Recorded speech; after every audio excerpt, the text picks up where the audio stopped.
चुरिया में इन दिनों अध्यात्म की एक नई लहर दिखाई दे रही है। जैसे ही सूर्य अस्त होता है वैसे ही यज्ञ स्थल परिसर दीपों की पंक्तियों और दियों की रोशनी से जगमगा उठता है। लाल क्षेत्र की चुरिया में इन दिनों अध्यात्म की एक नई लहर दिखाई दे रही है। अवसर है गांव में हो रहा शतचंडी महायज्ञ, जिसने पूरे गांव को भक्ति के रंग में सराबोर कर दिया।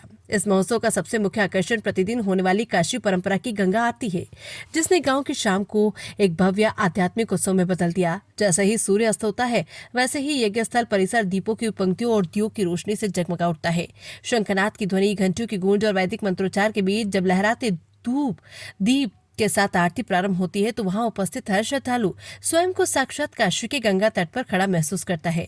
इस गंगा आरती की संपूर्ण विधि पूर्णतः वैदिक परंपराओं के अनुसार संपन्न की जा रही है। इस दिव्य सेवा को 3 मुख्य सेवादार और 3 सहयोगी पंडित मिलकर पूर्ण करते हैं।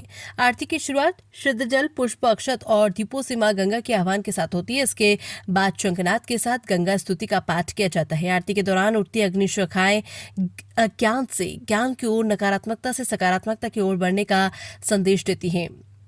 आरती के समापन पर श्रद्धालु दीपों की लौ को नमन कर अपने जीवन में पवित्रता और सेवा भाव अपनाने का संकल्प लेते हैं।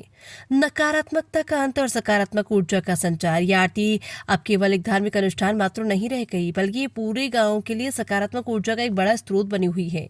हो रही शतचंडी महायज्ञ में अगल बगल के गाँव से पहुंचे श्रद्धालुओं का मानना है कि इस आरती के दर्शन मात्र से मन की अशांति और तनाव दूर होता है। विधि विधान से की गई ये आरती न केवल व्यक्ति के अंतर्मन को शुद्ध करती है, बल्कि पूरे वातावरण से नकारात्मक ऊर्जा का क्षय करती है। यही कारण है कि गांव के युवा, महिलाएं, बुजुर्ग और बच्चे बड़ी संख्या में इस आरती को देखने के लिए अधिक से अधिक संख्या में पहुंच रहे हैं। पूरे गांव की फिजाओं में अब भक्ति और चेतना की एक नई सुगंध घुल गई है।